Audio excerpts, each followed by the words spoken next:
자, 안녕하십니까. 하이퍼립입니다. 자, 이번 시간에는 정시 컨설팅, 우리가 이제 추가 합격 방법론에 관해서 설명을 드리도록 하겠습니다. 자, 제가 이제 추가 합격 방법론에 대해서 자꾸 말씀을 드리는 이유는 그 전에도 제가 말씀을 드렸지만 예전에는 우리는 다 어떻게 생각을 했냐면 입시기간에 배치표를 가지고 대학을 간다고 생각을 했어요. 그렇죠? 나이가 드신 부모님들도 그렇고 만약에 지금 현재 대학을 다니고 있는 학생들의 입장에서도 볼 때 예전에는 대부분 다 입시기관에서 발표하는 자료들을 가지고서 대학을 간다. 그 점수대로 원서를 쓰면 된다. 라고 생각을 했었죠. 근데 제가 이제 추가합격 방법론에 대해서 추가합격 컨설팅에 대해서 진행한 지가 벌써 한 4년 정도 됐는데 그때 처음에는 이제 대부분의 입시기관들은 본인들이 만들어낸 배치표가 맞고 그대로 원서를 쓰면 된다고 생각했지만 실제 이제 정시라고 하는 여러 가지 특성을 통해서 실제 자기 점수보다 높은 점수대의 대학을 갈 수 있는 경우들 아마 주위에 여러분들도 많이 보셨을 텐데 실제 동일한 점수대라 하더라도 나보다 낮은 대학을 가는 학생들도 있고 아니면 나보다 낮은 성적을 가지고 있음에도 불구하고 높은 대학을 가는 경우들도 있어요. 그런 것들을 보면서 야, 정시라는 부분들은 수시하고 좀 다르다 보니까 결국 이런 기회라고 하는 게 만들어질 수 있겠구나. 이게 추가 합격이 가능하구나. 이런 부분들이 이제 강조가 된 거죠. 그러다 보니까 요즘에는 모든 입시기관에서 추가 합격에 대한 부분들을 얘기해요. 심지어 우리가 대형 입시기관 같은 경우들도 인터넷에서 자료를 공개하게 되어질 때 추가 합격 가능성 50% 또는 뭐 추가 합격 가능성 100% 이런 추가 합격 가능성에 대해서 얘기를 하고 있는데 사실 이 추가 합격이라는 부분들은 우리가 이해하는 부분과 여러 가지 부분에서 많은 차이점을 가지고 있어요. 그렇죠? 그래서 제가 이제 추가 합격 컨설팅 또는 추가 합격 방법론에 대해서 이번 시간에 첫 시간으로 설명을 드리게 되어질 텐데 물론 원서 지원에서 가장 좋은 답은 뭐냐면 내 성적대에 맞는 대학을 가는 게 가장 좋은 답이에요. 내가 가지고 있는 점수가 390점이면 390점에 맞는 대학에 원서를 써서 붙는 게 가장 좋은 답인데 문제는 뭐냐면 내 점수가 390점이라 하여서 390점 학과에 원서를 쓴다고 해서 100% 붙는 것은 아니다. 그렇죠? 왜냐하면 동일한 점수 구간 내에 나보다 성적대에 높은 학생들이 하향 지원이 이루어지게 되어지면 불합격할 수밖에 없잖아요. 그렇죠? 그렇죠. 그렇기 때문에 우리가 원서 지원에서는 우리가 여러 가지 기술적인 부분들이 필요하게 되어지고 그리고 내 점수대에 맞는 대학 또는 예를 들어서 내가 390점인데 391점 또는 392점인 학과를 가려고 하면 결국 거기에서는 상향 지원이 발생이 되고 상향 지원이면 당연히 추가 합격에 대한 부분들을 고려해야 되고 그럴 때는 우리가 기술적인 부분의 접근이 반드시 이루어져야 된다는 거예요. 아시겠어요? 그래서 제가 누누이 말씀을 드리지만 우리가 정시에서 여러분들이 다 활용하고 있는 대형 입시기관의 자료들이라는 것은 우리가 원서 지원을 하는 데 있어서 커다란 도움이 되는 것은 맞아요. 하지만 모든 사람들이 알고 있는 정보는 나만의 정보가 될 수가 없어요. 그리고 모든 사람들이 알고 있는 그 정보를 모든 사람들이 다 따라가게 된다면 결국은 그것은 함정이 될 수밖에 없다는 거죠. 그렇기 때문에 이런 전체적인 입시기관의 데이터 또는 대기업에서 발표하는 거, 대학에서 발표하는 자료들을 기본적인 자료로 삼으면서 본인의 점수대에 맞는 구간에 대한 입시에 대한 전략과 계획들은 각자 계획을 수립하셔야 되는 거죠. 그러니까 주어진 데이터를 최대한 활용하되 데이터가 가지고 있는 오류와 단점들을 찾아내고 그리고 그 안에서 본인의 기회를 찾아내는 게 정시 지원에서 되게 중요하다라고 말씀을 드릴 수가 있습니다. 자, 오늘 추가 합격 방법론 첫 번째 시간에는 뭘 설명을 드릴 거냐면 첫 번째는 가나다군 이동 가능성이에요. 그러니까 가나다군 이동 가능성이라는 것은 여러분이 내가 만약에 원서를 쓰게 되어질 때 나군에 있는 연세대학교 심리학과를 원서를 쓰려고 한다.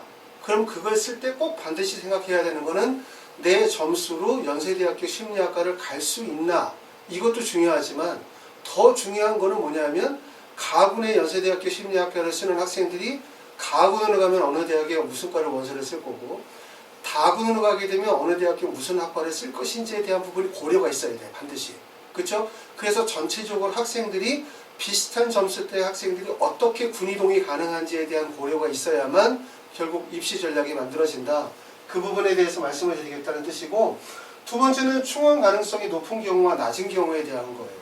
정시는 우리가 추가 합격이라는 부분들이 되게 중요한 요소예요. 그게 추가 합격이 왜 이렇게 중요하게 되어지냐라고 하면 첫 번째는 아까도 지난번에도 말씀을 드렸지만 수시는 여러 개의 전형이 있잖아요. 그러니까 학생부 종합, 학생부 교과, 뭐 논술 전형, 뭐 특기자 전형 등등등의 여러 개의 전형으로 분산되는 데 반해서 대부분 전시는 수능, 일반 전형 하나로 대부분 다 몰려있죠. 그렇죠? 물론 정시에서도 일반 전형 외에 여러 가지 학종 전형이라든가 아니면 기타 기획윤된 전형들이 있긴 하지만 대부분이 일반 전형 수능 100% 전형으로 하나의 루트로 연결되어 있기 때문에 결국 저 아래에 있는 대학부터 가장 높은 대학까지 다 연결이 되면서 돌아간다는 거예요. 그렇기 때문에 추가 합격 비율이 높게 발생이 되어진다는 점이고, 또 하나 되게 중요한 점은 뭐냐면 정시는 경쟁 자체가 대학에서 학생을 직접 선발하는 구조가 아니라 학생들끼리 무한 경쟁이에요.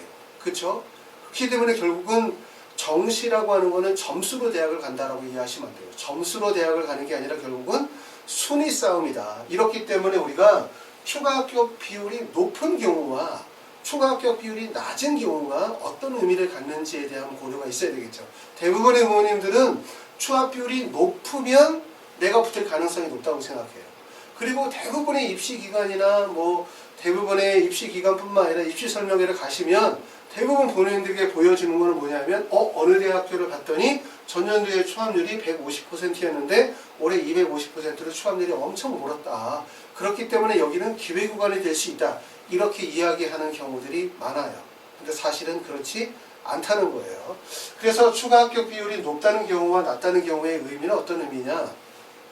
그 다음에 세 번째는 과연 추합이 발생되는 구간은 어떤 구간이냐, 이런 부분에 대해서 제가 좀 설명을 들어보도록 하겠습니다. 자, 첫 번째로 보시게 되어지면, 자, 여기 하나 표를 하나 좀 보여드리도록 하겠습니다. 자, 우리가 이제 추가 합격 가능성에 대해서 부모님들이 물어보시는 경우들이 이렇게 물어보시는 경우들이 있어요. 그러면 그 업체에서 추가 합격 컨설팅을 해서 실제 붙는 비율이 얼마나 되냐, 이런 거 물어보시는 경우들이 있어요. 근데 사실은 추가 합격이라는 범위 자체가 사실은 다르잖아요. 내가 만약에 여러분들이 내가 390점을 맞았는데 391점대의 학과를 추가 합격으로 붙었다 라고 하면, 그럼 이제 부모님들이 생각하는 추가 합격의 의미가 좀 다르죠. 하지만 그것도 추가 합격에 해당이 되는 거고, 내가 390점인데 나보다 5점이나 7점 정도 높은 학과에 붙었다. 그러면 부모님들이 생각하는 추가 합격은 그런 거죠. 실제 뭐 빵꾸가 났다 라고 해서 커다란 점수 차이를 딛고 합격을 했다. 이런 경우를 추가 합격이라고 얘기를 하는데, 제가 이제 데이터를 설명을 드릴 때 가급적이면 사실적으로 설명을 드리려고 해요. 예를 들어서 제가 이 자리에서 실제 작년이나 재작년에 추가 합격을 통해서 높은 대학에 합격했었던 사례들, 예를 들어서 어떤 학생이 실제 건국대, 동국대도 떨어졌지만 연세대학교에 합격했었던 사례들이라든가, 아니면 의대에 합격했었던 사례들이든가, 자기 점수보다 표준 점수 예를 들어서 10점, 15점, 20점 정도의 점수를 딛고 합격했었던 사례들을 설명을 드리게 되어지면 그거는 올바른 설명은 아닌 것 같아요. 왜냐하면 그거는 자칫 잘못하면 부모님들의 판단을 흐릴 수도 있고, 입시 자체를 잘못하면은 추가 합격 쪽으로 자꾸 유혹해 드릴 수가 있기 때문에 그런 설명을 드리는 것보다는 내 점수대에서 1점대 또는 2점대, 3점대 높은 학과를 갈 수 있는 방법들, 또는 내가 만약에 지금 요번에 수능 시험을 봤는데 나는 재수를 결심하고 있어. 그러니까 어딘가에 원서를 써야 되겠죠? 그럴 때 나는 과연 어떻게 원서를 써야 될까? 혹시 나에게도 어떤 행운이 찾아오지 않을까? 이런 걸 고민하시는 분들을 위해서 현실 가능한 원서 지원의 방법에 대한 부분들을 설명을 드리려고 합니다. 그래서 가급적이면 지나간 합격 사례에 대한 부분들은 발표하지 않으려고 해요. 왜냐하면 그런 것들이 부모님을 더 혼란스럽게 할 수 있기 때문에 그렇게 생각이 됩니다. 자, 먼저 여기 표를 하나 띄우는데, 이거는 연세대학교의 충원율, 모집인원, 그 다음에 충원인원에서 1차, 2차, 3차, 4차까지 어떻게 충원율이 빠졌냐. 여러분들이 만약에 이런 걸 보게 된다면 어떤 생각을 하실까라고 생각하면서 한번 표를 띄웠습니다. 먼저 보시게 되어지면 국문과는 2018년도에 충원율이 0%였어요. 0%. 그랬더니 2019년도에 13.3%, 15명 중에 2명 정도가 1명이 충원이 된 거죠. 충원 인원 1명, 1차에서 1명 빠지고 난 다음에 그 인원은 전혀 인원이 빠지지 않았어요. 자, 반대로 경영학과를 보게 되면 2018년도에 96.5%의 충원율이었고 모집인은 142명에 충원이란 137명, 1차에서 109명, 24명, 4명에서 인원이 137명의 인원이 빠졌고 2019년도에는 충원율이 좀 더 많이 돌았죠. 107명 정도, 그리고 107.6%에서 전체 118명 모집 인원의 127명 정도가 충원 인원이 됐고 1차에 100명, 24명, 3명 이 정도 빠졌어요.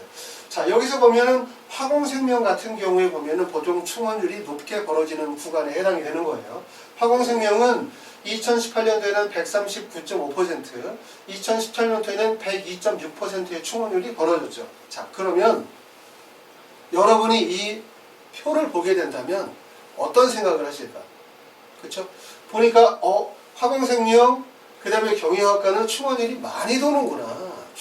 충원율이 많이 도니까 추기 합격 가능성이 높겠구나. 그 다음에 국문과나 심리학과 같은 경우 보면 국문과 특히 충원율이 별로 높지 않죠. 그렇죠? 충원율이 높지 않으니까 합격 가능성이 높지 않겠구나.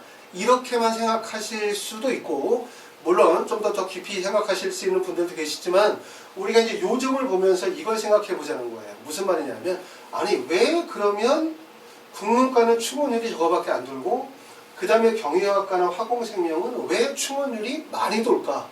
이 점에 대해서 고민해 보자는 거예요. 그러기 위해서 자, 그 다음 표로 넘어가게 되시면 자, 가나다 군이동 가능성에 대해서 한번 생각해 보자는 거예요. 가나다 군이동 가능성. 여기 나와 있는 게 이제 지금 연세대학교입니다. 그 다음에 연세대학교를 지원하는 학생이 가군으로 이동을 하게 되어지면은 서울대학교로 원서 지원하겠죠. 문과의 경우에. 그 다음에 가군에 있는 다른 학교는 성균관대, 서강대학교, 한양대 등의 학교들이 여기 있을 수 있어요. 그렇죠? 자, 그래서 문과 계열에서 가군과 나중에 군이동 가능성에 대해서 생각을 해보는 거예요. 자, 이거는 지금 제가 연세대학교나 서울대학교의 예를 말하지만 여러분들도 마찬가지예요. 내가 만약에 지원하는 학과가 나군에서 만약에 동국대를 원서를 지원하게 된다. 나군에서 숙명여대를 원서를 지원하게 된다. 나군에서 예를 들어서 내가 지원하는 게 뭐 경희대를 원서를 쓰게 되어진다라고 하면 반드시 나군의 원서를 쓸 때 가군과 다군의 군이동 가능성에 대한 부분들을 고려하셔야 돼요. 반드시. 아시겠죠? 자, 그럼 먼저 연세대를 한번 봐요. 아까 우리가 연세대학교를 볼 때 국문과는 지금 여기가 국문과거든요. 국문과는 지금 어땠어요? 국문과를 봤더니 추함률이 아주 낮았죠. 그렇죠? 추함률이 낮은데 경영학과를 봤더니 경영학과는 추함률이 높았어요. 그렇죠? 그리고 심리학과도 보니까 심리학과도 추함률이 높았어요. 그런데 보니까 국문과는 경영 추함률이 별로 높지 않았어요. 그렇죠? 이렇게 발생이 되어지는 이유는 바로 뭐냐면 연세대학교 여기서부터 요 구간까지, 그러니까 다시 말하면 점수가 412점에서 406점까지의 점수의 구간은 서울대학교 점수 구간과 일치할 수 있다는 거예요. 요렇게. 그쵸? 그러니까 예를 들어서 406점 정도의 점수대라고 한다면 서울대학교 410점대에 있는 지리교육, 역사교육, 국어교육, 지리학과 같은 데에 원서 지원을 쓸 수가 있겠죠. 그쵸? 물론 여러분이 볼 때 이 410점이라는 이 점수가 꼭 맞는 점수는 아닙니다. 아셨죠? 406점이라고 해서 이 점수가 꼭 맞는 점수는 아니에요. 대략적으로 이해하시는 게 좋고 여기서 406점, 412점이라고 말하는 거는 첫 번째 우리가 여러분들이 수능시험을 보게 되어지면 아는 점수가 뭐예요? 원점수는 나오지 않으니까 표준점수 나오죠. 그렇죠? 100분위 점수 나오죠. 대학 갈 때는 표준점수 100분위를 활용을 하죠. 그리고 대학별 환산 점수가 있습니다. 근데 지금 제가 제시하는 이 표준점수라고 하는 거는 수능 성적표에 나와 있는 표준점수 합을 통해서 각 대학의 학과의 예상 합격 점수에 대해서 얘기를 하는 거예요. 그래야만 대학끼리 비교가 가능하겠죠. 그렇죠? 그러지 않고 대학별 점수를 가지고서 예상을 하면은 그 대학 내에서 합격 가능성은 잡히지만 대학과 대학을 비교할 수는 없어요. 대학별 환산 점수로는 대학과 대학을 비교할 수는 없기 때문에 지금 수능 성적표에 나와 있는 표준점수 합을 통해서 이해하는 거예요. 아셨어요? 자, 그래서 첫 번째 이해할 점은 뭐냐면 연세대학교 행정학과부터 시작해서 경영학까지의 점수 구간은 서울대로의 이동이 가능한 구간이기 때문에 추함이 발생이 된다는 거예요. 그리고 당연히 높은 과일수록 추함률이 높아요. 예를 들어서 서울대학교에서 지금 보니까 연세대학교에서 이 정도를 봐요. 408점대에서 413점대의 점수 구간으로 보게 되어지면 직접적으로 서울대로 이동할 가능성이 상당히 높죠. 그렇죠? 그리고 연세대에서 서울대로의 이동 가능성은 아주 높아요. 그렇기 때문에 여기는 추함이 발생이 되어지지만 이 구간으로 넘어가게 되어지면 간호학과, 교육학과, 국어국문, 문헌정보, 문화인류학과 쪽으로 가게 되어지면 실제 점수가 서울대하고의 점수 차이가 벌어진단 말이에요. 그렇기 때문에 점수 차이가 벌어지기 때문에 추합률이 발생이 되어지기가 아주 약한 거죠. 추합이. 그리고 이 밑에 구간으로 가게 되어지면 하위 구간은 사학과부터 시작해서 실내 건축학과까지는 실제로 여기서 서울대로 이동할 가능성은 없어요. 여기서는. 이동이 안 되는 거고 대부분 이래 학과들은 밑에서 위로 들어오는 학과죠. 그렇죠? 그러니까 서강대, 성균관대 쪽에서 연대 쪽으로 들어오는 학과에 해당이 되는 거죠. 그러니까 이런 학과들은 지금 보면 경쟁률이 비교적 높지 않아요. 그렇죠? 이렇게 경쟁률 3대1 정도의 경쟁률, 2대1 정도의 경쟁률이니까 여러분들이 보실 때 경쟁률이 낮으니까 기회가 될 수 있다고 생각하지만 실제로는 합격 가능성이 낮은 구간에 해당이 되기 때문에 그러는 거예요. 자, 그래서 여러분이 첫 번째 이해할 점은 뭐냐면 왜 동일 대학 내에서 추합률이 높거나 낮게 발생이 되어지는 이유는 뭐냐? 그 이유는 바로 가나다군의 군이동 가능성에 대한 얘기예요. 그렇기 때문에 여기 연세대학교 경영학과부터 행정학과까지는 서울대로 직접적으로 이동이 가능하기 때문에 추합률이 높게 벌어지는 거고, 그 다음에 하위 학과들은 추합률이 거의 없어요. 없는 이유는 바로 뭐냐면 얘네들이 서울대의 원서를 쓰기에는 점수 간격이 크고, 그렇기 때문에 대부분 서강대, 성균관대, 한양대에서 연대 쪽으로 원서를 쓰다 보니까 이쪽으로 원서를 쓰고 여기를 붙으면 연대를 붙었는데 성균관대나 서강대로 가는 경우들은 사실 거의 없다고 볼 수 있어요.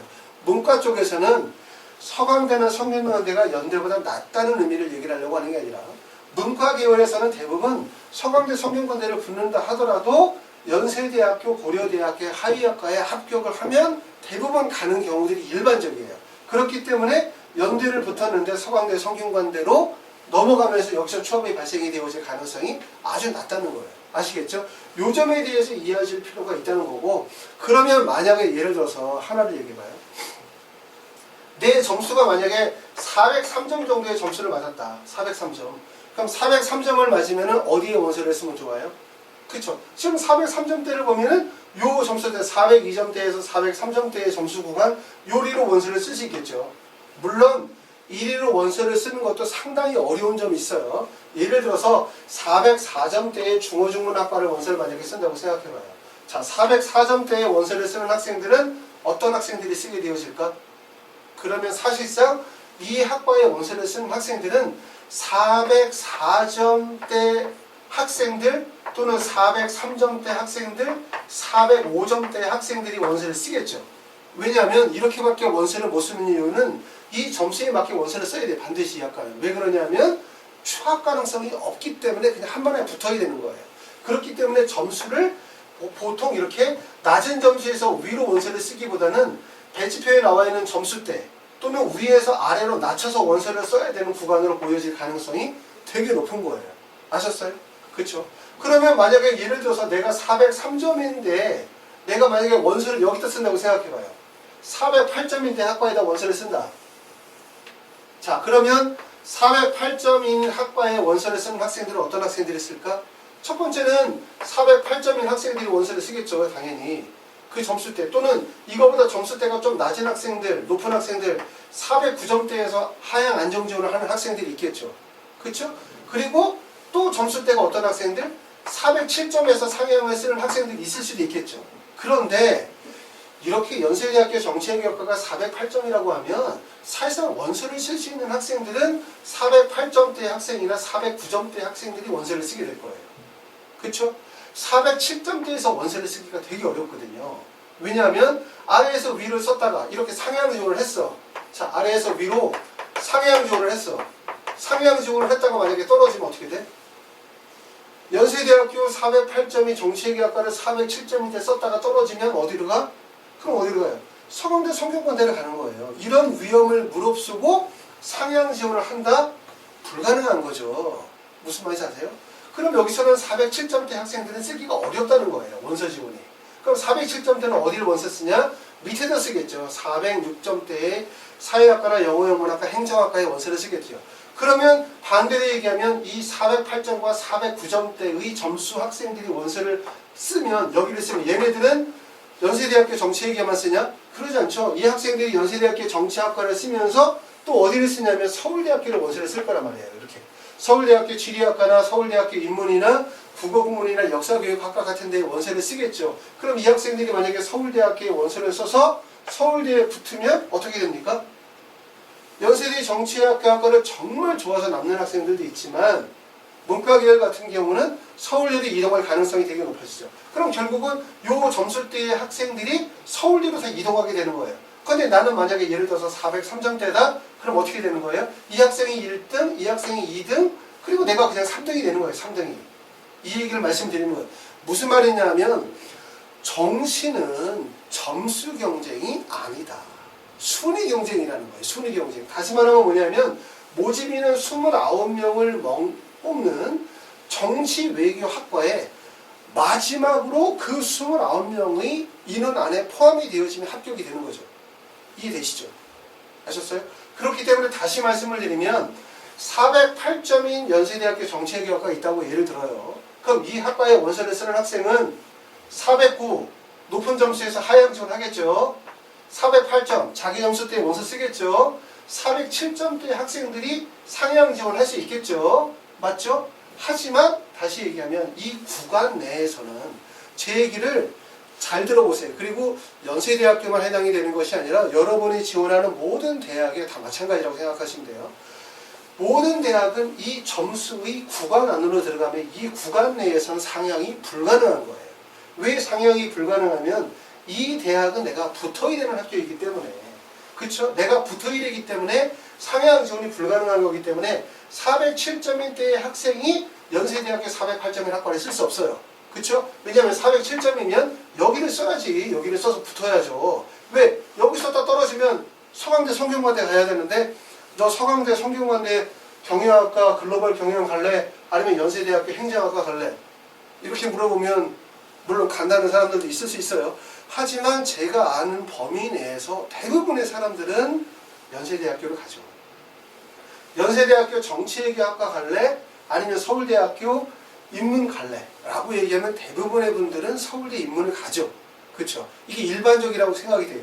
그렇기 때문에 결국은 407점대에서 408점인 학과는 쓸 수가 없어요. 그럼 여기에 몰려있는 학생은 408점에서 409점대의 학생들이 정치외교학과에 원서를 쓰게 되어지는 거고, 그리고 이 구간은 어디로 연결이 돼? 서울대로 연결이 되어지기 때문에 추합이 도는 구간이란 말이에요. 그렇죠? 추합률이 약 100% 도는 구간이고, 그럼 여기서 추합이 발생이 되어지면 결국은 409점 1등, 408점 2등, 그 다음에 403점이 3등이 되는 거예요. 물론 403점하고 408점하고의 점수 차이는 무려 5점이라는 엄청 커다란 점수 차이가 있지만 1등, 2등, 3등이라는 거예요. 3등. 그래서 여러분들이 이해할 거는 뭐냐면 정시는 점수 경쟁이 아니다. 무슨 경쟁이다? 순위 경쟁이에요. 내가 몇 점이냐가 중요하지가 않아요. 사실상. 왜냐하면 추합의 범위를 벗어나면 다 비슷하거든요.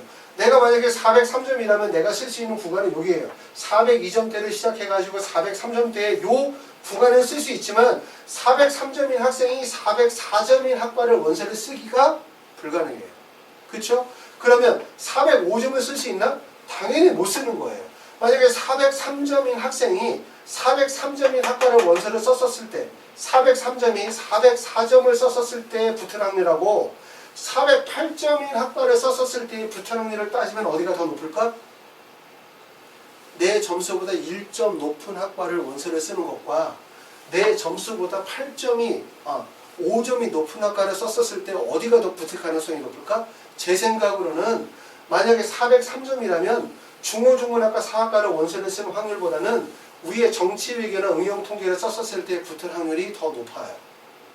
그쵸? 왜 더 높아? 아까 말씀을 드렸었던 것처럼 첫 번째는 점수 구간 내에서는 상향이 불가능한 거예요. 그쵸? 왜냐하면 여기서 실패하면 밑으로 내려가야 되기 때문에. 근데 이 구간은 추합이 돌아 안 돌아? 추합이 전혀 안 돌아요. 그렇기 때문에 대부분이 하향 지원이 이루어지는 구간이라고 해요. 하향 지원이. 404점이라고 하면 404점이나 405점대 학생들이 붙고자 지원하는 구간이고, 요 구간도 마찬가지로 408에서 409점대 학생들이 지원하는 구간은 맞지만 이 구간은 추합이 발생이 되는 구간이란 말이에요. 그리고 407점대 학생들, 406점대, 405점대, 404점대 학생들이 지원할 수 있다 없다? 없다. 그러니까 나와 경쟁을 할 수 있는 이 구간의 학생들이 아예 없는 거예요. 여기는. 왜요? 이 학생은 여기다 써야지 원서를. 그쵸? 이게 별거 아닌 것처럼 보이지만 이 말도 사실은 잘 이해를 못하시는 분들도 많이 계시고 조금만 내용을 이해해보면 합리적으로 이해가 되세요. 아셨어요? 동일 대학의 모집 단위 구간 내에서는 상향 지원이 불가능하다. 이걸 꼭 아셔야 돼요. 내가 만약에 403점인데 408점의 학과를 원서로 써 무려 5점이나 차이 나는데 아니 6점 차이 나는데 10점 차이 나는데 어떻게 붙어? 그러면 내보다 점수가 높은 1점, 2점 위로 원서를 쓰면 이게 더 붙을 가능성이 높지 않을까? 라고 생각하지만 실제 가까운 거리가 어떤 거리다? 훨씬 더 먼 거리라는 사실을 이해하실 필요가 있어요. 자, 그 다음에 두 번째, 이건 자연계열이에요. 자연계열 설명을 드리는 거예요. 인문계는 지금 보니까 연세대학교 문과계열은 좀 전에 봤었던 것처럼 가군으로 이동을 하는 경우에는 서울대로 직접적으로 연결이 되어진다라고 보여줬고, 지금 보면은 자연계열은 훨씬 더 이동 가능성이 되게 높아요. 자연계열에서 지금 보면 연세대학교 이 빨간색 구간이 추함률이 높게 발생이 되어질 수밖에 없어요. 왜 추함률이 높게 발생이 되어질 수밖에 없냐면 이 구간이 394점에서 396점대인데 그럼 394에서 396점이면 서울대학교와 직접적으로 연결이 돼요. 그러니까 얘네들이 서울대로 이동할 수 있는 가능성이 열려 있는 거죠. 이렇게. 그리고 또한 이 위쪽 댐지에서 상위 점수대로 가게 되어지면은 이렇게 연결이 되죠. 근데 대부분 여기 연세대학교 글로벌 융합이나 전기전자공학부를 쓰는 학생들이 경희대, 서울대, 중앙대, 경북대의 의대를 원서를 쓸 수 있는 건 아니에요. 대부분 연세대학교 상위학과를 원서를 쓰는 학생들이 의치대를 원서를 쓰게 되면 의대나 치대의 하위 학과 쪽으로 연결이 되죠. 대표적으로 예를 들면 전남대, 전북대, 조선대 정도가 400점대의 9점이죠. 400점에서 399점이라고 하면 이 정도의 점수 구간을 가진 학생들이 그쵸? 이 정도의 점수 구간에 있는 학생들이 의치대로 원서를 쓸 수 있겠죠. 또는 다군으로 원서를 썼었을 때 의치 한의대 쪽으로 원서를 쓸 수 있단 말이에요. 그렇기 때문에 인문계열보다 자연계열의 추함률이 아주 높게 발생이 되어질 수 있는 거예요. 아셨어요? 자, 그런데 우리가 꼭 알 점은 뭐냐면 추함률이 높다고 해서 과연 나에게 유리할까? 봐. 추함률이 봤더니 이런 학과는 전기전자나 화공생명, 기계공학과 이런 데는 아까 봤었던 것처럼 139%의 추함률이 높은단 말이에요. 여기가 만약에 139%의 추함률이 나왔어. 자, 그런데 내가 만약에 건축공학과 썼더니 건축공학과 20% 추함률이 나왔어. 그러면 어디다 원서를 쓰는 게 더 붙을 가능성이 높지? 여러분들이 생각할 때는 일반적으로 추함률이 높은 학과가 유리하다고 생각하고 추함률이 낮은 학과가 불리하다고 생각하시는 거예요. 하지만 이거는 잘못된 생각이에요. 아셨어요? 그리고 항상 제가 말씀을 드리지만 특히 정시라는 사람은 모든 사람들이 이쪽의 방향을 보고 있을 때 나는 다른 곳을 보고 있어야 돼요. 아셨어요? 왜냐하면 모든 사람들이 보고 있고 모든 사람들이 믿고 있고 모든 사람들이 생각하는 방향으로 내가 같이 가게 되어진다면 내가 그곳에 갔더니 실제로는 5명밖에 없을 것 같아요. 막상 가봤더니 모든 사람들이 다 거기에 모여 있겠죠. 그렇죠? 결국 함정이 될 수밖에 없다는 거예요. 아셨어요? 자, 그렇기 때문에 이제 그러면 우리가 과연 추함률이 높다는 것과 낮다는 것은 어떤 의미가 있을 것인가? 이 점에 대해서 한번 생각을 해봅시다. 자, 충원율이 높은 경우와 낮은 경우에 대해서 설명을 좀 해볼게요. 자, 충원율이 일단은 높은 경우와 낮은 경우 두 개를 봅시다. 국어국문학과의 충원율이 전년도에 봤더니 0%였어요. 2018년도에. 그 다음에 2019년도에는 13.3%니까 13.3%라고 해봤자 모집 인원 15명에 충원 인원이 1명이네. 1명. 뭐 이거 어떻게 이걸 기대하고 원서를 쓰지? 경영학과를 봤더니 2018년도에 96.5%, 2019년도에 107.6%, 118명 모집에 127명이 충원이 된 거예요. 무려. 그리고 1차에서 100명, 24명, 3명이니까 경영학과하고 국어국문학과는 비교가 안 되죠. 충원율 자체가 엄청나게 높잖아요. 그러면 우리가 만약에 여러분들이 취업을 노린다? 그럼 대부분의 사람들은 어디를 써요? 충원율이 높은 과로 쓴다는 거예요. 하지만 가만히 제가 한번 생각을 해볼게요. 물론 이게 모든 대학에 다 적용이 되는 것은 아니에요. 아셨어요? 그러니까 제가 말씀드리는 게 연세대학교, 고려대, 서울대, 동국대, 숙명여대, 가천대 모든 학교에 적용이 되는 건 아니고 그 대학의 학과의 특성을 다 이해하셔야 돼요. 그래야만 이해가 되긴 하는데 자, 한번 생각해보자. 충원율이 높은 경우와 충원율이 낮은 경우. 자, 잘 생각해보셔야 돼요. 이걸 반드시. 충원율이 높다. 라는 것은 추가 합격 가능성이 높다는 거예요. 그쵸? 맞죠? 충원율이 높으면 뭐라고 생각해요? 추가 합격 가능성이 높다고 생각하죠. 추가 합격 가능성이 높다 그러면 자연초합을 기대해요. 자연초합을 기대한다는 건 뭐냐면 내 점수가 390점인데 내가 만약에 쓰려고 하는 학교가 392점 정도 되어진다. 근데 이 점수가 392점대의 추원율이 250%였다. 라고 한다면 대부분의 학생들이 이거는 내 점수하고 점수 구간 차이가 마이너스 2점 정도 점수 차이가 나는데 충원율이 250% 되어진다 라고 하면 붙을 가능성이 높은 거죠. 그러니까 이런 정상적인 초합을 자연초합이라고 제가 표현을 합니다. 자, 그러면 충원율이 높아. 그러면 추가 합격 가능성이 높고, 추가 합격 가능성이 높다는 얘기는 자연초합 가능성이 높다는 생각을 할 수밖에 없어요. 맞죠? 그런데 문제는 뭐냐면 추가 합격이 높으면 어떤 문제가 생기냐면 허수 지원이 몰린다는 거예요. 허수 지원이. 그러니까 무슨 문제냐면 허수라는 게 있고 예를 들어서 실수라고 있다고 얘기해봐요. 실수. 그러면 허수 지원은 실제 나보다 점수대가 낮은 학생들이 대량으로 몰리는 건 문제가 되질 않아요. 예를 들어서 내가 지금 여기 나와 있는 것처럼 나는 392점대의 학과에 원서를 쓰려고 하는데 내 점수대가 390점대야. 그쵸? 근데 추원율이 250%야. 그쵸? 점수 가격이 2점밖에 차이가 나지 않아. 근데 무 2점이 엄청나게 큰 점수긴 하죠. 그런데 만약에 예를 들어서 여기에 원서 지원을 한 학생들이 허수 지원이 몰렸다. 다시 말해서 389점부터 시작해가지고 380, 예를 들어서 5점까지 학생들이 실제 합격하기에는 점수 간격이 크게 멀어지지만 상향 추합을 기대하고 원서 지원한 학생들을 우리가 허수라고 한단 말이에요. 그럼 이 학생들이 여기 대략으로 원서 지원이 몰렸다라고 하면 나하고 문제가 되지 않아요. 되려 나한테 좋죠. 그렇죠? 그런데 문제는 뭐냐면 요 점수 구간 안에 있는 학생들이란 말이에요. 점수 구간이 뭐냐면 392점 때부터 시작해가지고 예를 들어서 390점대 1점 또는 390점대까지 있는 학생들, 요 학생들이 만약에 여기에 상향 지원을 하게 되어진다고 생각을 해봐요. 그럼 어떻습니까?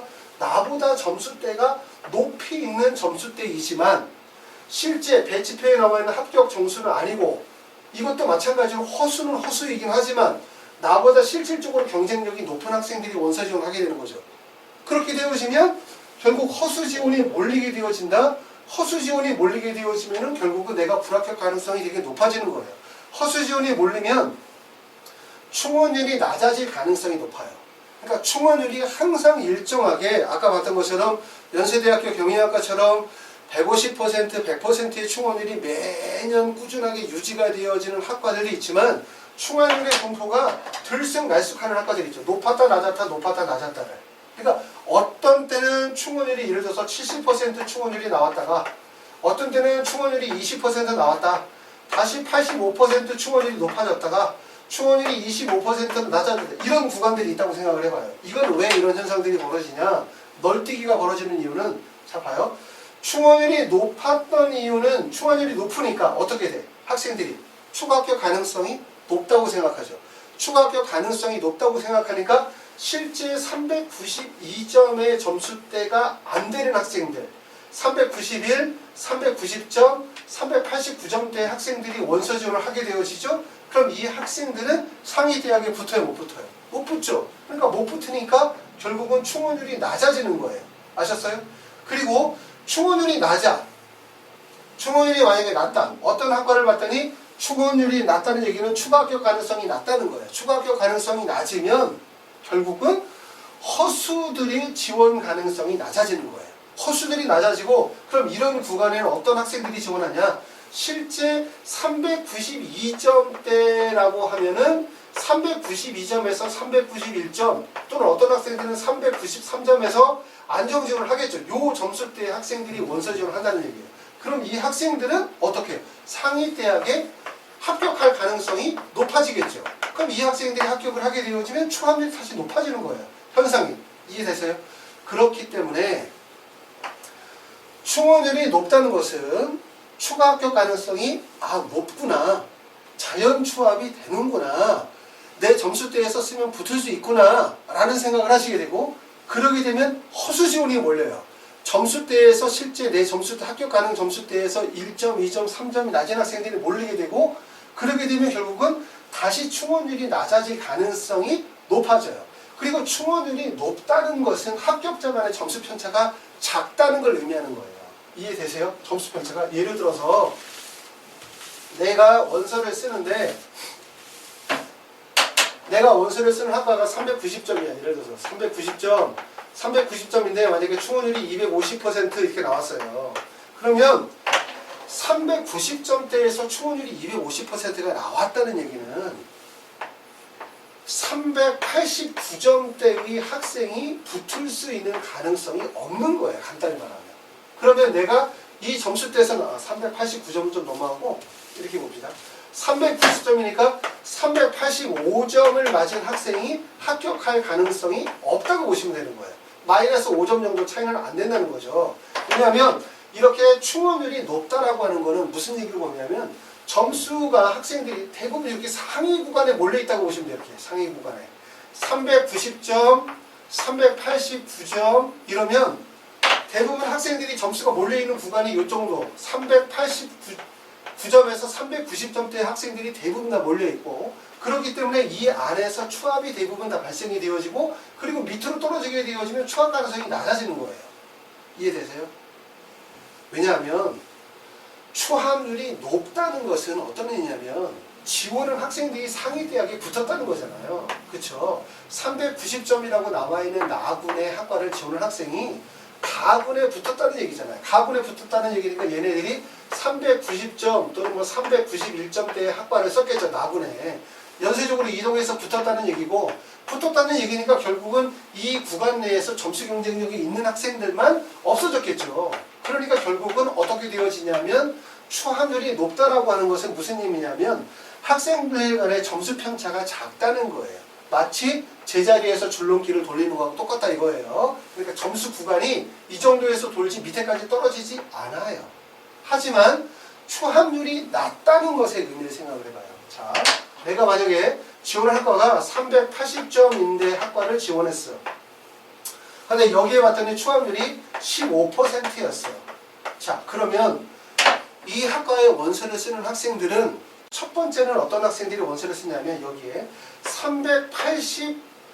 380점대인데 이 점수대가 380점인데 추합률이 15%밖에 안 나오면 379점, 그래 379점은 원서를 썼다고 생각해봐요. 상향을 해서. 하지만 378점대 학생은 원서 지원하지 않아요. 377점대 학생도 원서 지원을 하지 않아요. 하지 않는 이유는 뭐예요?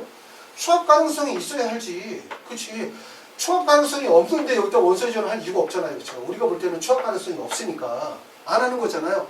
이런 학과에다 원서를 쓴 학생들은 380점대에는 379점이나 아니면 381점대 학생들이 원서를 쓸 수가 있어요. 그러니까 여기 점수를 다 안 쓴단 말이에요.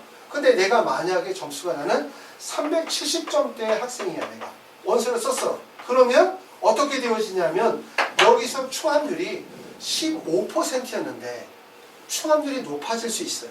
어떻게 하면 높아질 수 있냐면 아까 얘기했던 것처럼 추합률은 높았다 낮았다 높았다 낮았다를 반복하기 때문에 추합률이 만약에 15% 추합률이 낮았다라고 하면 여기에 원서를 쓰는 학생들은 허수들이 몰리지 않아요.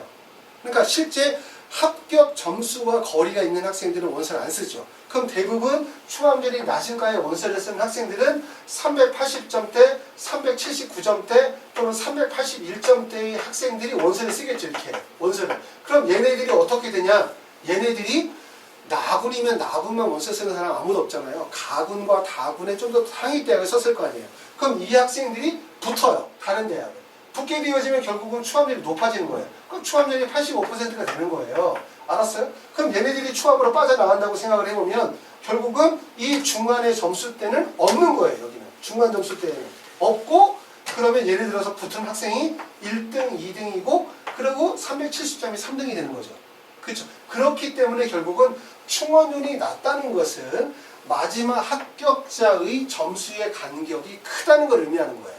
이해되세요? 그러니까 충원율이 낮으면 충원율이 높다는 얘기는 줄넘기를 여러 바퀴 돌려요. 여러 바퀴 돌리는데 거의 제자리에서 도는 거고 비슷한 거고 충원율이 낮다는 거는 줄넘기를 돌리면 크게 돈다는 거예요. 크게, 길게 떨어지기 때문에 마지막 합격자의 점수 간격이 크게 벌어질 수밖에 없는 거예요. 그렇기 때문에 여러분들이 원서 지원하게 되어질 때는 두 개의 전략인 거예요. 두 개의 전략. 첫 번째는 뭐냐면 내 점수가 390점 학과를 원서를 쓰려고 하는데 내 점수가 389점이야. 그럼 이건 자연 추합을 노리고 원서를 쓰겠죠. 점수 간격이 좁으니까 추합 가능성이 높고 안정적으로 경쟁률이 낮으면서 실제 합격 가능성이 높은 쪽으로 원서를 써야 되고, 근데 내 점수가 만약에 388점이야. 이 구간에서 2점 정도만 벌어지면 2점이 벌어지나 10점이 벌어지나 똑같은 거예요. 왜냐하면 점수 경쟁이 안 돼, 그때서부터는. 왜냐하면 아니 388점이니까 2점 정도 차이밖에 안 나니까 붙을 가능성이 2점인 학과를 원서를 쓰는 게, 내가 예를 들어서 5점 차이를 나는 게 더 유리할까? 아니면 2점 차이가 나는 게 유리할까? 2점은 점수가 훨씬 더 작으니까 더 유리하지 않을까? 이렇게 생각하시지만 그거는 아까도 말씀드렸지만 전혀 그렇지 않은 거죠. 왜냐하면 가까운 거리가 입시에서는 훨씬 더 먼 거리. 왜? 모든 사람들이 다 이렇게 계산을 하고 있을 테니까. 내가 인터넷 사이트 들어갔더니 내 점수대에서 거기까지 2점 정도고 추가 가능성이 나는 50%야. 합격 가능성이 50%야. 이렇게 나올 거 아니에요. 기다린다니까요. 마치 음식점에서 표를 나눠주면 기다리는 것처럼 여러분들이 인터넷 사이트를 보고 어디를 봤더니 합격 가능성 100% 이렇게 생각하면 어떻게 생각해요? 아, 붙을 수 있구나 라고 생각하면서 그냥 넘어가지 않죠. 합격 가능성 100% 그럼 그 다음에 뭐 생각해? 그러면 추합으로 어디를 붙을까? 이 생각을 하시게 되는 거고, 또 봤더니 추합 가능성 50% 이런 뭐라고 생각해요? 기다리죠. 추합 가능성 50% 떨어질 것 같으니까 딴 데 써야지 이렇게 생각하시는 것보다 안정적으로 어딘가에 원서를 썼다면 추합 가능성을 기대하고 원서를 쓴단 말이에요. 그렇기 때문에 결국은 2점이지만 이 2점 사이에는 실질적으로 나보다 점수 경쟁력이 있는 학생들이 대량으로 몰리게 되는 거예요. 그러므로 점수라는 것은 간단히 말하면 내 점수가 389점이면 390점대의 원서를 쓰면 자연 취업이 가능하다면 여기서 1점 이상 점수가 벌어지면 2점이나 5점이나 10점이나 다 똑같아요. 결국은 대학에서 정시 원수 경쟁은 점수 경쟁이 아니면 무조건 순위 경쟁으로 넘어갈 수밖에 없는 거예요. 이해되세요? 그러니까 여러분들이 순위 경쟁에 대한 부분들을 생각하실 필요가 있다는 거예요. 그렇기 때문에 정리하면 충원율이 높으면 첫 번째는 추합 가능성이 높다고 생각해요. 자연 추합에 대한 기대를 하게 되겠죠. 하지만 추합률이 높다고 하면 허수 지원이 몰리게 된단 말이에요. 허수 지원이 몰리게 되어지고 그럼 결국은 다시 충원율이 낮아질 가능성이 되게 높아요. 그리고 합격자 간의 점수 편차가 크지 않다는 거예요. 충원율이 높다는 것은 실제로는 점수 편차가 높지 않아요. 그렇죠? 학생들 간에. 그렇기 때문에 결국 제자리 줄넘기 정도가 되기 때문에 내가 충원율이 높다, 내가 붙는다라고 하는 거는 실제 합격 점수의 간격 자체가 거의 밀착해 있을 때 이때는 가능하지만 점수 간격이 벌어지면 충원율이 높은 게 훨씬 더 불리하다는 거예요. 아셨어요? 그리고 합격률이 충원율이 높다고 해서 합격 가능한 것이 높은 것이 절대로 아니라는 점 이해하셔야 돼요. 충원율이 높다고 해서 합격 가능성이 높은 게 아니에요. 합격 점수와 나의 점수 간격의 점수 편차가 작은 경우에는 충원율이 높은 경우를 통해서 자연 추합을 기대할 수 있는 거예요. 하지만 충원율이 낮은 경우로 생각을 해봐요. 추가 합격 가능성이 낮다는 것은 무슨 의미냐? 강제 추합의 전략을 세워야 된다는, 자연 추합이 안 된다는 거예요. 결국은 위에는 점수 경쟁을 통해 가지고 우리가 대학을 가는 것을 기대하게 된다면 밑에 나와 있는 건 결국은 순위 경쟁으로 넘어가셔야 되는 거예요. 순위 경쟁으로 전략을 넘어가셔야 되고, 허수 지원의 가능성이 낮아져요. 그렇죠? 허수 지원의 가능성이 낮아지면 결국 상대적으로 충원율이 다시 높아질 가능성이 높아요. 그 점수대에 맞는 학생들이거나 아니면 위에서 밑으로 쓰는 안정 지원이 원서 지원이 이루어지게 되면 이 학생들은 반드시 다른 대학에 붙죠. 그렇죠? 그리고 세 번째는 마지막 합격자의 점수 간격의 차이가 크게 벌어질 수밖에 없다. 이거 충원율이 낮아. 충원율이 어떤 학과에 0%였어. 그러면 만약에 누군가가 추합이 되어진다면 그 학생의 점수는 생각 이상의 점수로 벌어질 가능성이 높아요. 예전에 어떤 한 학생이 연세대학교에 원서를 써서 합격을 했어요. 근데 그 학생은 실제로는 건국대학교를 다군에 쓰고 그 다음에 가군에서 서강대학교에 원서를 썼는데 건국대, 서강대학교 둘 다 예비번호를 받지 못했어요. 하지만 연세대학교에 원서를 써서 추가 합격으로 합격을 했어요. 합격을 했어요. 놀랍죠. 점수 차이가 엄청나게 크게 벌어질 테니까. 근데 그 학생이 원서를 썼었던 구간은 어떤 구간이냐면 전년도의 초합률이 0%였어요. 그리고 그 전년도의 초합률도 0%였어요. 그리고 그 전년도의 초합률은 20% 정도에서 한 명 정도 초합이 됐었던 학과였었어요. 그런 학과를 선택했었던 이유는 바로 뭐냐면 좀 전에 얘기했었던 거 똑같은 거예요. 내가 점수 간격이 크게 벌어지면 실제 어떤 데를 원서를 써야 돼? 다른 사람들이 생각할 때 추가 합격의 가능성이 있을 수가 없다고 생각하는 구간이어야 해요. 그래야만 실제 점수 경쟁력을 가지고 있는 학생들이 위에서 아래로 원서를 쓰게 돼 있고 위에서 아래로 원서를 쓴 학생들은 반드시 서울대학교에 붙어요. 그럼 서울대학교에 붙으면서 추합이 발생이 되어지고 추합이 발생이 되어진다면 결국 점수 편차가 그렇게 크게 벌어질 수밖에 없는 거예요. 아시겠죠?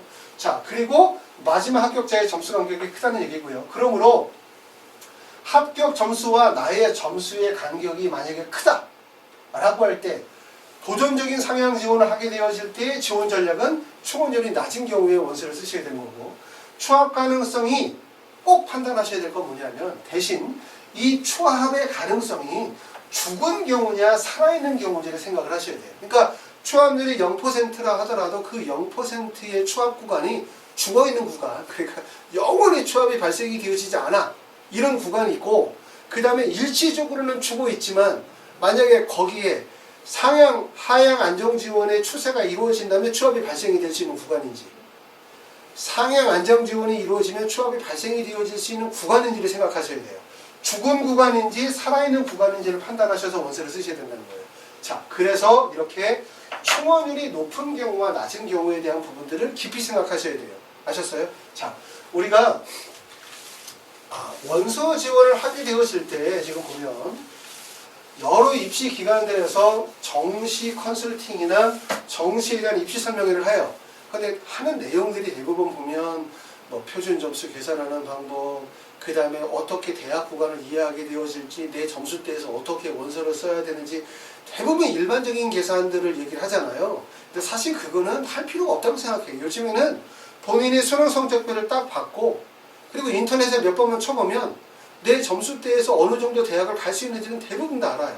그렇죠? 그렇기 때문에 굳이 내가 표준 점수라는 걸 이해하고 또 거기다가 뭐 원점수를 이해하고 대학별 반영 점수를 이해하고 이럴 필요도 없어요. 왜냐면 그냥 인터넷에 집어넣는 순간 내 점수 영역별로 해서 지원 가능한 대학들을 대부분 다 식별이 가능하기 때문에 그렇죠? 그리고 아까도 말씀을 드렸었지만 우리가 정시 원서 지원은 모든 사람들이 다 상향 지원을 하게 돼 있어요. 반드시. 왜냐하면 상향 지원이라는 게 내 점수가 380점이면 내 점수대에서 1점이 높아도 상향 지원이에요. 그쵸?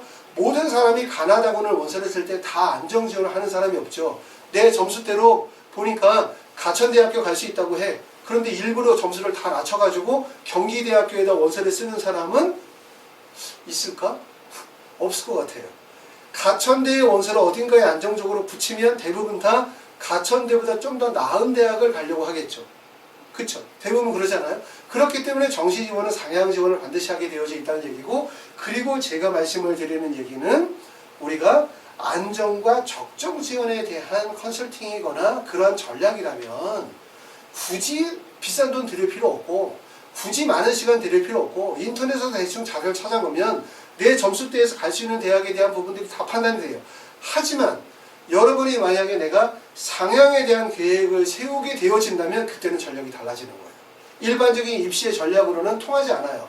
예를 들어서 어느 학과의 경쟁률이 높으니까 어머니 여기를 쓰셔야 돼요. 여기 추합 가능성이 높아요. 전년도에 추합이 몇 %가 돌았어요. 여기 가면 붙을 수 있을 것 같아요. 이렇게 얘기하는 거는 거짓말 아니면 모르거나 그렇죠. 입시를 이해를 못하는 거예요. 그렇기 때문에 우리가 일반적인 생각하는 것과 많은 차이점이 있다는 점들을 이해하시게 될 거고 오늘 시간을 통해 가지고 이제 추가 합격 방법론에 대해서 하나를 제가 찍고요. 가능한 범위 내에서 좀 더 하고 싶은 얘기들이 많기 때문에 좀 더 많은 얘기를 진행하려고 합니다.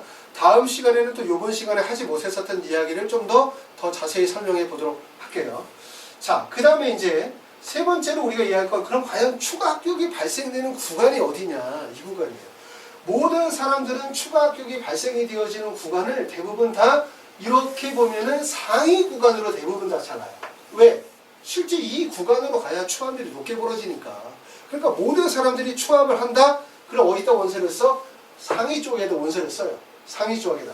그런데 이제 우리가 추가압격 원산을실을 쓸 때 과연 추가압격은 어떤 구간에서 발생이 되어지는 생각해 보는 건데, 먼저 한국 외대가 가군에 물론 있어요.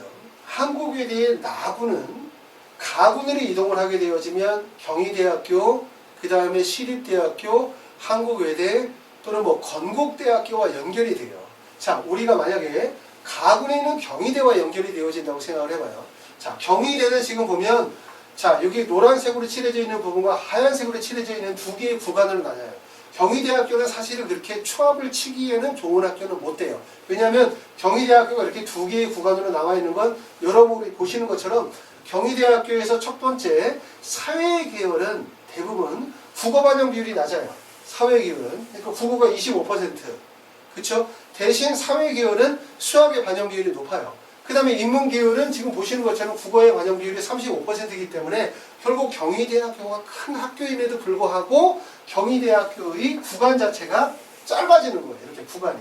그리고 이 구간 내에서도 보면 384점대가 4개 학과, 385점대가 하나, 386점대 하나, 387점대 하나, 388점대 이렇게 하나죠. 그럼 어떻게 보면은 구간 자체가 아주 적게 설정되어져 있다는 거예요. 학생들의 선택의 폭이 좁다 넓다? 좁다는 거예요. 그럼 이 안에서는 기회가 발생이 되어지진 않아요. 아셨어요? 그러니까 이런 학교가 되게 위험한 학교인 거예요.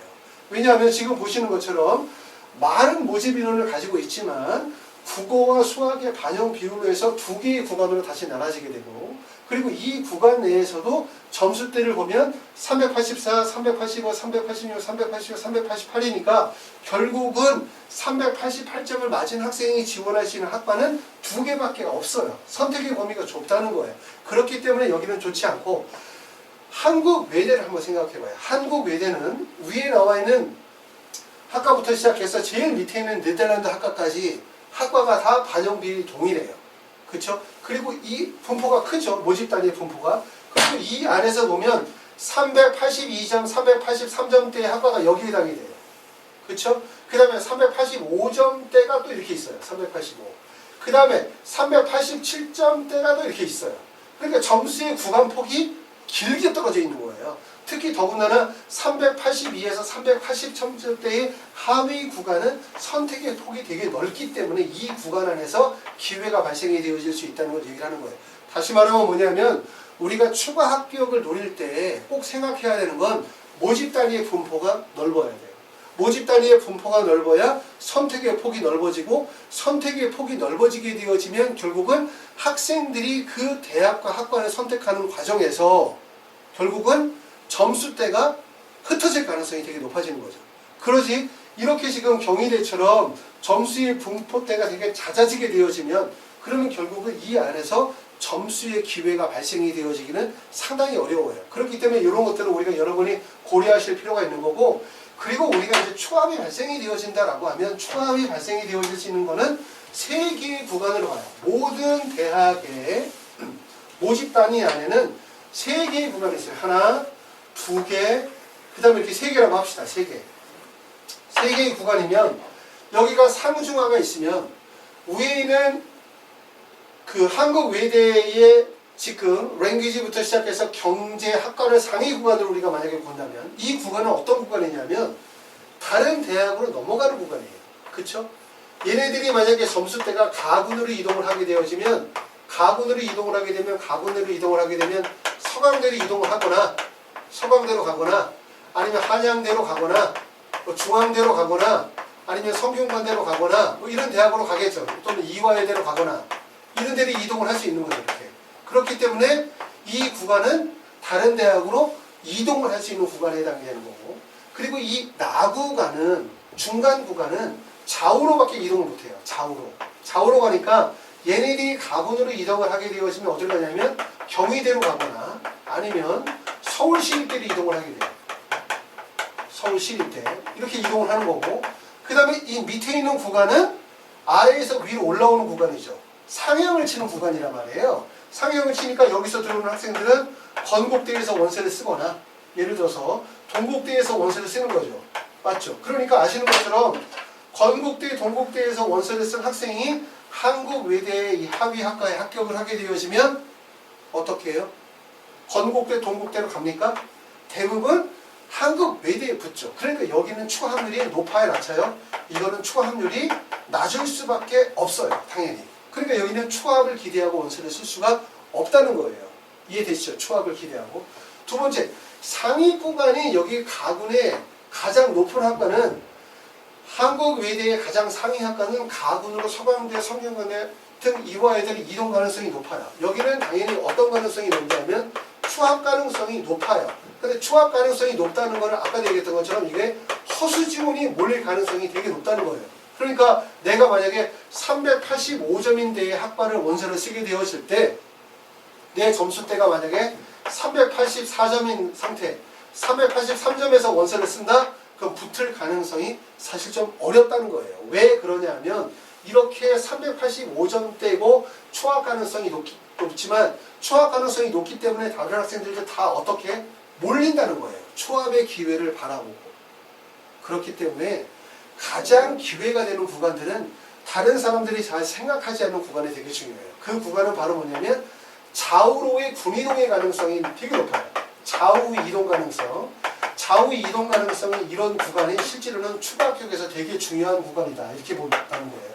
예전에는 우리가 추가 합격을 기대하게 되어질 때 모든 사람들이 다 어디 썼냐면 위쪽에 원서를 썼어요. 왜? 추합률이 높으니까. 그리고 부모님들 막 학생들 볼 때 막 추합률 여기 막 250%, 300% 추합률 돌았다. 여기 추합 20%다. 그럼 다 여기다가 원서를 쓰게 되어지면 추합이 돌면서 내 점수까지 나올 거라는 생각을 하죠. 요즘에도 그 얘기를 하는 사람들이 많이 있어요. 하지만 아까 말씀드렸던 것처럼 추합률이 높다는 것은 허수지원이 몰린다는 얘기고, 허수지원이 몰린다는 얘기는 내 점수가 어느 정도 점수냐에 따라 다르긴 하겠지만 내 점수대에서 높은 점수대의 학생들이 실제 붙지 못할 가능성이 있는 학생들이 이러한 추합의 가능성을 보고 원서 지원에 몰린다는 거예요. 하지만 이 중간 구간은 좌우로 군이동이 가능한 구간인데 이 구간이 되게 중요한 구간인 이유는 아까도 말씀드렸지만 이 좌우로 이동이 가능한 군이동은 상향이 불가능해요. 예를 들어서 388점인 학과가 스페인어 학과다. 그러면 이 학과에 원서를 쓰는 학생은 어떤 학생들만 써야 돼? 388점이거나 387점이거나 389점인 학생이 원서를 쓰지 이 388점인 학과를 385점인 학생이 여기다 원서를 쓸 수가 없어요. 그렇죠? 구간 내에서는 상향이 불가능하다. 꼭 명심하셔야 돼요. 구간 내에서는 상향이 불가능해요. 왜냐하면 385점인 학생이 굳이 여기 스페인어 학과를 써가지고 떨어질 이유가 없죠. 385점이면 여기다 쓰면 돼요. 한국 외에도 385점인 정치외교학과 385점, 그 다음에 경제학과 385점, 영어영문학과 385점 나와있죠. 프랑스 383, 중국 외교통상 386 이런 데 원서를 쓰면 되잖아요. 여기를 상향을 썼다가 떨어지게 되어지면 결국은 어디로 가냐면 가군으로 가야 돼요. 가군으로 가게 되어지면 경쟁도 되게 치열해질 뿐만 아니라 대학이 낮아질 가능성이 되게 높다는 거죠. 그러니까 결국은 이 중간 박스권은 대부분 학생들이 좌우로 불이동이 가능한 구간이고 그렇기 때문에 이 구간 내에서는 상향이 불가능하다. 상향이 불가능하고 그렇기 때문에 이 구간에 우리가 추합을 노리는 지원 전략에 세울 수도 있다. 이런 점들을 말씀을 드리는 거예요. 이처럼 추가 합격이 발생되어지는 구간들은 꼭 가장 높은 구간에서만 발생이 되어지는 게 아니라 모든 사람들이 여기에 추합 가능성이 높은 거를 보고 추합을 기대하게 되어질 때 사실상 상향 지원이 불가능한 중간 구간에서 좌우로 불이동이 가능한 구간에서 추합이 발생이 되어질 가능성이 높아요. 자, 그래서 이제 지난번에도 우리가 얘기를 했지만 점수에 대한 거를 꼭 고려하실 필요가 있어요. 점수는 뭐냐면 여러분은 다 어떤 점수를 생각하냐면 평균 점수를 생각을 하는 거예요. 평균 점수를. 자, 한 번쯤은 생각해 볼 필요가 있기 때문에 말씀을 드리는 거예요. 우리가 어느 대학교에 원서를 쓰려고 했더니 고려대학교 신소재공학과를 쓰려고 해. 그래서 고려대학교 신소재공학과가 525점이래. 예를 들어서 그 전년도에 표준점수를 봤더니 525점이래. 그럼 525점. 고려대학교 건축학과를 봤더니 523.33점. 그러니까 당연히 신소재가 건축학과보다 높지. 이렇게 점수를 생각한단 말이에요. 여러분이 지금 이 순간 인터넷으로 들어가서 자료 검색을 찾으면 여러분은 하나의 점수를 보게 돼 있어요. 하나. 그 하나의 점수는 뭐냐면 일반적으로 대학에서 발표한 평균 점수라는 거죠. 그 평균이라는 게 50% 평균을 얘기하는 게 아니라 대부분 70이나 80%의 평균 점수를 보게 돼요. 아, 그럼 그 점수가 390점, 내 점수는 380, 391점, 아, 붙을 수 있구나, 1점 위구나, 이렇게 하나의 점수로만 보지만 우리가 점수 생각할 때 꼭 뭐를 생각해야 되냐면 평균 점수만 보지 말고 최저 점수에 대한 부분을 반드시 고려할 필요가 있고 최고 점수에 대한 부분을 고려하실 필요가 있어요. 그리고 제일 중요한 건 이 평균 점수와 최저 점수 간의 간격이고 이 안에서 실제 점수 편차가 얼마나 벌어질지에 대한 부분들을 생각하셔야 돼요. 왜 그러냐면 말씀드렸던 것처럼 고려대 신소재공학과가 525점으로 평균 점수로는 건축학과보다 높지만 실제 마지막 합격자의 점수는 신소재공학과는 520점, 그 다음에 건축학과는 522점이에요. 그러니까 무슨 말입니까? 건축학과가 마지막 합격자의 점수는 더 높다는 거예요. 아셨어요? 그리고 신소재공학과가 점수가 더 낮다는 거예요. 그래서 항상 제가 말씀을 드리지만 들어갈 때 높은 학과가 나올 때의 점수는 더 낮은 거예요. 그러니까 525점으로 상위 점수, 평균 점수는 높은 학과가 하위 점수는 520점대까지 떨어지는 데 반해서 들어갈 때 점수가 낮았었던 건축학과 523.33점인 평균 점수를 가지고 있는 학과가 실제로는 마지막 합격자의 점수는 어떻게 냐면 522점 정도여서 실제로는 점수가 더 높은 거예요. 그렇기 때문에 이런 현상들이 벌어질 수밖에 없어요. 이 일이 왜 이런 일들이 벌어지느냐는 가만히 생각해 보시면 다 아세요. 그리고 이거는 모든 대학이 마찬가지인 거예요. 알았어요? 그러니까 고려대학교의 경영학과가 고려대 경영학과가 평균 점수에는 고려대학교 예를 들어서 사학과보다 더 높을 수 있지만 실제 마지막 합격상의 점수는 고려대 경영학과가 더 낮아요. 사학과보다. 아시겠죠? 그러니까 이런 부분들을 이해하셔가지고 내 점수대에서 실제 어디로 원서를 쓰는 게 가장 유리한 건지 라고 생각하셔야지 여러분이 원서를 쓸 때 봤더니 고려대학교 구간이 여기서부터 여기까지인데 마지막 점수가 390점이야. 내 점수는 388점이야. 그러면 가장 낮은 학과에다 원서를 쓰면 여기가 점수가 마이너스 2점이고 중간학과까지 하려고 했더니 점수가 만약에 마이너스 8점이고 그럼 당연히 요 끝에다 원서를 써야지 라고 생각하고 가장 가까이에 있는 학과에다 원서를 쓸 거란 말이에요. 내 점수가 388점이고 고려대학교 마지막 학과의 점수가 390점이라면 마이너스 2점 정도 차이 나니까 여기다 원서를 쓰겠죠. 그런데 여기다 원서를 쓰면 절대로 못 붙는다. 왜 못 붙는다?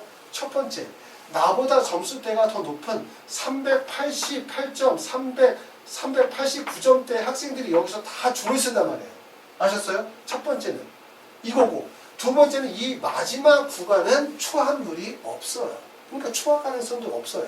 그리고 대부분 경쟁률의 분포가 마지막에 경쟁률이 무지 높아요. 그렇기 때문에 또 붙기가 어려운 거예요. 이해되세요? 그렇기 때문에 결국은 점수 간격이 낮다고 해서 실제로 붙는 것이 아니다. 아까 말씀드렸던 것처럼 실제 이 학과가 390점이라면 상위 있는 학과는 실제로는 388점이 마지막 합격자의 점수가 될 가능성이 되게 높아요. 아셨죠? 이런 점들을 우리가 좀 더 이제 입시 원서 쓰시고 그럴 때 고려하실 점이 있다. 이런 점들을 말씀을 드리고 있는 거고요. 그래서 이제 지금까지 쭉 말씀을 드렸었던 내용들을 여러분이 하나하나 생각을 해보셔야 돼요. 그리고 요게 모든 대학은 말씀을 드릴 수 없겠지만 몇 가지의 사례를 통해 가지고 제가 말씀을 드렸었던 부분들을 여러분들이 지원하는 대학이나 학과에 맞게끔 하나씩 고려하시면서 생각해 보시게 되어지면 여러분이 원서 지원을 하시게 되었을 때 어떤 지원 전략을 세워서 원서 지원을 하셔야 되는지 이해하실 수 있을 거라고 생각이 되어집니다. 자, 다음 시간에는 추가 합격 방법론 2 해서 지금 이야기했었던 부분에서 이야기하지 못했었던 부분들, 아까 말씀드렸었던 것처럼 우리가 점수 경쟁과 순위 경쟁의 차이점이라든가 자연 추합이라든가 강제 추합의 방법들에 대한 부분들에 대해서 좀 더 자세히 설명을 드리도록 하겠습니다. 감사합니다.